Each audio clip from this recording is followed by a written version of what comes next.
Hi friends, இப்போ வந்து பச்சை மிளகாய் வாங்கிட்டு வந்து புளி மிளகாய் போடுறேன். அதுக்கு வந்து நீங்கள் நீட்டு மிளகாய் இருந்தாலும் போட்டுக்கலாம். இந்த மாதிரி மிளகாயும் நீங்கள் சேர்த்துக்கலாம். இது பாருங்க, நல்லா கழுவிட்டு இந்த மாதிரி இந்த நுனி பகுதியில் வந்து லேசாக கீறி விட்டுருக்கேன். கீறி விட்டு எல்லாத்தையும் எடுத்து வச்சுப்போம். இப்போ வந்து நான் வந்து ஒரு 150 கிராம் அளவு புளி எடுத்து கரைச்சி ஒரு இட்லி பானையில் போட்டு வச்சுருக்கேன். இதில் வந்து 2 கைப்பிடி அளவு உப்பு, நல்லா உப்பு கொஞ்சம் அதிகமாக இருந்தால் தான் உங்களுக்கு வந்து மிளகா வந்து நல்லா காரம் இல்லாமல் இருக்கும். புளியும் அதுமாரி இருக்கணும். இப்போ வந்து இந்த கட் பண்ணி வச்சுருக்கேன், இந்த நுனியில் கட் பண்ணி வச்சுருக்க மிளகாயெல்லாம் இதை போட்டு ஒரு 5 நிமிஷம் கொதிக்க விட்டுப்போம். கொதிக்க விட்டு அப்படியே இடையில கிண்டி விட்டுங்க. கிண்டி விட்டுட்டு அப்படியே மூடி போட்டுரும். காலையில் நம்ம வந்து எழுந்திரிச்சு இதை வந்து அப்படியே மிளகாயை மட்டும் எடுத்து காய போட்டுக்கலாம். இந்த மாதிரி நீங்கள் வந்து 1 வாரம் கிட்ட காய போட்டாவே நல்லா வந்து கலக்கலன்னு வந்துடும். அப்படி தண்ணி வந்து இந்த புளி தண்ணி மீந்திருந்ததுன்னா அதை காய வச்சு இந்த தண்ணியிலே போட்டுருங்க. போட்டிங்கன்னாவே இந்த புளி இழுத்து புளிப்பையும் இழுத்துக்கும், உப்பையும் இழுத்துக்கும். இழுத்துட்டு சாப்பிடும்போது நல்லாயிருக்கும். இதில் வந்து நான் சும்மா ஒரு 1/2 டீஸ்பூன் அளவுக்கு மஞ்சத்தூள் சேர்த்துருக்கேன். சேர்த்து நல்லா கொதிக்க வச்சுப்போம். இந்த மாதிரி கிண்டி விட்டுடுங்க. இந்த புளி தண்ணியெல்லாம் இந்த மிளகாய் வந்து நல்லா இழுத்துரும். இழுத்த பிறகு உங்களுக்கு வந்து புளி தண்ணி வந்து கம்மியாகிடும். அப்போ வந்து நீங்கள் வந்து இதை மிளகாய் எடுத்து காய வச்சுங்க. காய வச்சு கொஞ்சம் இந்தமாரி ஒரு நசப்பு இருக்கும்போதே, அந்த ஈரம் இருக்கும்போதே கொஞ்சம் தனியாக எடுத்து வச்சுக்கிட்டா சாதத்துக்கு தொட்டுட்டு சாப்பிட்லாம். இது வந்து நம்ம வந்து வறுத்து நல்லா ட்ரையான பிறகு வறுத்து சாப்பிட்லாம்.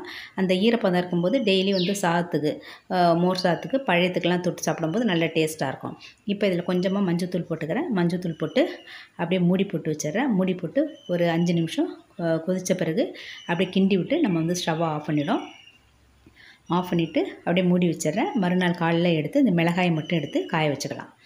தண்ணியை வந்து நீங்கள் வந்து மிளகாய் காய நீங்கள் என்ன பண்ணுங்கள், சாயங்காலத்தில் எடுத்துகிட்டு வந்து இந்த புளி தண்ணியிலே போட்டுட்டிங்கன்னா புளிப்புலாம் நல்லா இழுத்துரும். இந்த மாதிரி நீங்கள் வந்து போட்டு எடுத்து ஒரு வாரம் காஞ்சாவே போதும். நீங்கள் எடுத்து வச்சுங்க. கொஞ்சம் வந்து ஒரு டப்பாவில் கொஞ்சமாக அந்த காய வைக்காமையே நீங்கள் எடுத்து வச்சுட்டிங்கன்னா டெய்லி சாதத்துக்கு தொட்டுக்கலாம். இதோட நான் வந்து தக்காளியும் வாங்கியிருக்கேன். அதுவும் வந்து ஊறுகாய் போட்டிருக்கேன். தக்காளியை வந்து நான் என்ன பண்ணிருக்கேன், வத்தல் போட்டிருக்கேன். ஊறுகாயில் வத்தல் போட்டிருக்கேன். இப்போ இது வந்து புளி மிளகாயை வந்து நான் எடுத்து வச்சுருக்கேன் பாருங்கள். புளியெல்லாம் வடிகட்டி இதில் வச்சுருக்கேன். சாயங்காலம் ஆனவொடனே இதில் நம்ம எடுத்து கொட்டிடலாம். அப்போ தான் அந்த புளிப்புலாம் ஏறி உங்களுக்கு வந்து நல்லா வந்து டேஸ்ட்டாக இருக்கும் சாப்பிட்றதுக்கு. இப்போ அடுத்தது வந்து தக்காளி வத்தல் வந்து நான் வந்து ஒரு 5 கிலோ வாங்கியிருக்கேன். இது நான் ஒரு டயத்தில் வந்து நமக்கு வந்து தக்காளி வந்து கிடைக்காது, அதிகப்படியான விலை கொடுத்து வாங்குற மாரி இருக்கும். அந்த டயத்தில் எடுத்து நம்ம யூஸ் பண்ணிக்கலாம். இப்போ தக்காளியும் நல்லா கழுவிட்டு இந்த கண்ணு பகுதி இருக்குது பாருங்கள், அதை ரவுண்டாக இருக்குது பாருங்கள், அதை வந்து நம்ம கட் பண்ணிவிட்டு தக்காளியை வந்து அப்படியே ரொம்ப ஸ்லைஸாக போடாமல் கொஞ்சம் பெரிய பெரிய துண்டாக போட்டுக்கலாம். இந்த மாதிரி போட்டு நம்ம காய வச்சுக்கணும். ரொம்ப ஸ்லைஸாக போட்டிங்கன்னா அதனுடைய தக்காளியுடைய ஜூஸ்லாம் உங்களுக்கு வந்து அப்படியே வடிஞ்சிரும். அதில் ரொம்ப வேஸ்ட் ஆகிடும். அதனால் பெரிய பெரிய துண்டாக போட்டு நல்ல வெயில் அடிக்கிற டயத்தில் வாங்கி இந்த மாதிரி காய வச்சுப்போம். காய வச்சுட்டு எங்கே பார்த்தாலும் காய வச்சுருங்க. அது பரப்பி விட்டுருங்க. ஒன்றோட ஒன்று ஒட்டாத அளவுக்கு கொஞ்சம் வச்சுங்க.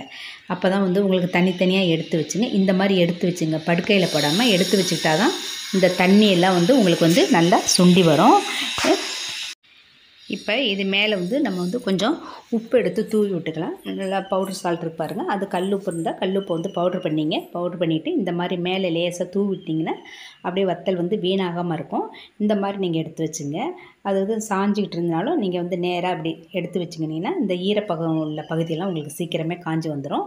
இந்த மாதிரி நீங்கள் காய வச்சு ஒரு நல்ல வெயிலாக இருந்தால் ஒரு 4 நாள்லேயே உங்களுக்கு காஞ்சிடும். நல்லா காயணும் கலக்கலன்னு. இதை வந்து நீங்கள் வந்து அப்படியே காஞ்ச பிறகு பவுட்ரு பண்ணி வேணுங்கிறனாலும் வச்சுக்கலாம். நம்ம வந்து ரசத்துக்கோ அல்லது சட்னிக்கு எதுக்கு வேணுமோ, தக்காளி சாதத்துக்கு எல்லாத்தையுமே நம்ம யூஸ் பண்ணிக்கலாம். இப்போ நான் இதெல்லாம் எடுத்து வச்சு உப்பு போட்டு அப்படியே காய வச்சிட்றேன். இதெல்லாம் காஞ்ச பிறகு மறுபடியும் நான் உங்கள்கிட்ட காட்டுறேன். இது எப்படி செய்யணுங்கிறத நான் காட்டியிருக்கேன். இது ஒரு 3-4 நாள் காய வச்சாவே உங்களுக்கு போதும். நல்லா ட்ரை ஆகணும், அவ்வளோதான். நமக்கு இதை காய வச்சு இந்த மாதிரி எடுத்து வச்சுட்டு நீங்கள் யூஸ் பண்ணிங்க. அதிக கொடுத்து காசு கொடுத்து கிடைக்காத டயத்தில் வாங்க வேண்டாம். இந்த மாதிரி நீங்கள் செஞ்சு. இப்போ மிளகாயும் காய வச்சுட்டேன், தக்காளியும் காய வச்சுருக்கேன். இப்போ இந்த மிளகாயை மட்டும் எடுத்து புளி தண்ணியில் நம்ம போட்டு டெய்லி போட்டு காய வச்சுக்கலாம். தக்காளி அப்படியே எடுத்து வச்சிட்டோம்னா அதையும் டெய்லி காய வச்சு ஒரு பாட்டிலில் ஸ்டோர் பண்ணி வச்சுக்கலாம். இந்த மாதிரி செஞ்சு பாருங்கள். இது பிடிச்சிருந்தா லைக் பண்ணுங்கள். Thank you friends.